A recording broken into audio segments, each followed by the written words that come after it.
Welcome back. Joining us now is Stan Creech, owner of Creech Import Repair, to tell us about getting your automobile ready for the winter months. Thank you for being here, Stan. It's good to see you. Thanks for asking me. Well, I'll tell you what, a lot of people may not think that the auto needs some kind of preparation as we move into the winter months in North Carolina, because it doesn't get generally that cold, but it gets cold enough, doesn't it? Yeah, it certainly does. There's several things when we have this 7 or 8 week period of our winter here that you really need to pay attention to and check off your list before that time gets here. So let's talk about some of those items on the checklist, and I guess we ought to talk about batteries. So let's start there. That's what starts your automobile. Cold weather impacts batteries? Yeah, hot and cold, but particularly cold. The best thing I can say about batteries is wherever you take your car to have it repaired, be sure when you have your oil change, they're testing the battery. We do it every time. It's super quick. We don't charge for it. We can predict within about a 95% effectiveness when that battery is going to die just by periodically checking it, because the amperage falls off over time. A battery's going to last about 4 or 5 years. And if it's, let's just say it's rated at 800 amps.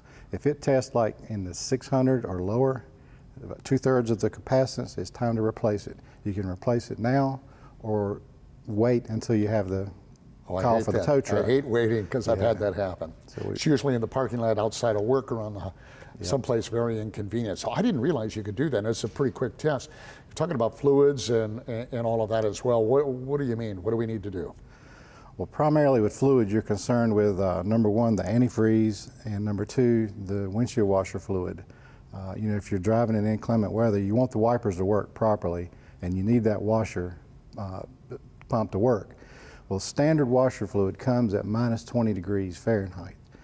If it's 20 degrees outside, you have to calculate the wind chill factor if you're going 50 or 60 miles an hour. Right. You can buy a booster can at the auto parts supply store and put in your windshield washer tank, or you can actually buy washer fluid that will go down as low as minus 50. And the same thing with the antifreeze. It's usually around minus 35 standard, which is more than enough for driving around here. But it doesn't hurt to periodically have it checked with a hydrometer. So I'm one of those guys who goes in, sits in the car and does the fluid to de-ice. I don't want to chip off the ice. But that brings me to the wipers then too. You see a lot of people who've broken their wiper blades trying to get the ice and heavy snow off their windshields? Absolutely. If wipers freeze, you know, with ice to the windshield, or you have a heavy snow cover on the windshield wipers, the last thing you want to do is turn the wipers on, because it's not going to move. It's going to break something more than likely. In the wiper transmission, which is the components between the motor and the actual wiper arm, and some of these components are plastic, and they'll rest assured if you can easily snap one off and then you have no wipers. I finally got a car that has the automatic pressure of tires. And I mean, it is, I just got this. So to me, it's a big deal. It's probably not for a lot of people. But I did notice that it does that overnight. You can lose tire pressure just because of the temperature change. Is that a big deal? Yep. 2008, all cars sold in the United States had to be equipped with tire pressure monitors, which in my opinion is one of the best safety features that's come out recently in the last 10 years or so. Riding on a tire that's low in pressure you may not know it from the driver's seat, but it'll damage the sidewall, because the sidewall will collapse and it'll start chewing itself up on the inside. Right. If we ever get a car in the shop that's had a low tire, been run with a low tire, you can't look at the outside and tell, so we always recommend taking the tire off the wheel and inspecting it for damage on the inside. You'd be surprised how many times we have to replace them. But yeah, the tire pressure monitors are great. A lot of our customers find that they're aggravating because there is some maintenance involved. Right. As far as upkeep, the batteries usually last about 8 or 9 years and they're not replaceable. You have to replace the sensor assemblies, and there's $100, $150 per wheel to do that. But it can not only save the tire. What is it when it comes to the effectiveness of the tire? Let's say you're driving on some of our snow that we get, because we don't remove snow here. It's not worth having the equipment. Is there a difference in the kind of traction you get? Is there a safety issue in that respect? As far as the tire pressure? Tire pressure, right.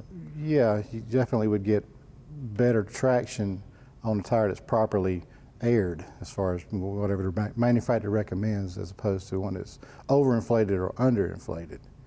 And one way to eliminate that is nitrogen charge, where you purge the tires of ambient air Right. with pure or 98% or higher nitrogen. When you do that from let's say fall to winter or summer to winter, every 10 degrees of ambient air temperature, your tire pressure will drop 1.5 pounds. So if you go from 90-degree temperature to 20-degree temperature, rest assured your tire pressure light's going to come on, because you're going to have to put air in the tires. I call it the winter air. You're going to have to air it up. But with nitrogen, you eliminate that because you don't have the fluctuation. So let me ask you, Stan, what about belts and hoses? Another thing most people don't even look at. How is that impacted when we get cold weather? Well, if you have a belt that's been on a car for 70 or 80,000 miles or 100, if it's near the end of its life usage, cold weather will be hard on it. I mean, if it's going to fail, it's more than likely it's going to fail in a cold environment. And just doing a visual inspection like on your routine maintenance at every 5,000 miles is the best preventative, and making sure the belts, if there's any wear signs on it, have it replaced. What about gas tank?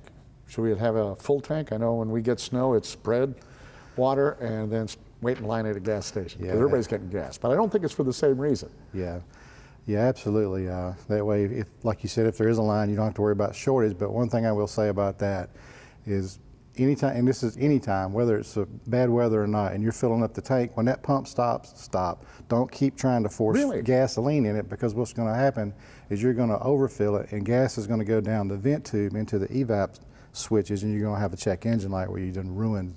I did not know that. So when that pump clicks off, stop. Don't try to top it off, because you don't know, you're in a snowstorm and you don't know when you're going to be able to get gas again. You may be damaging the car by overfilling it. All right, well, that's probably the greatest advice I've gotten today, so thank you for that. I did not know that. What about just common sense stuff? If you're traveling, especially in cold weather, what should you have in your car?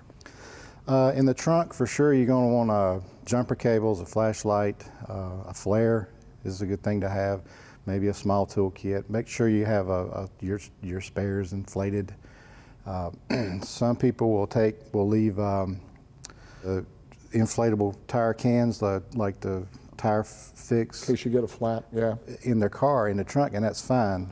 But if you read the label, it says do not store above 120 degrees Fahrenheit. Well, in the summertime, if you leave it in there, you're asking for trouble.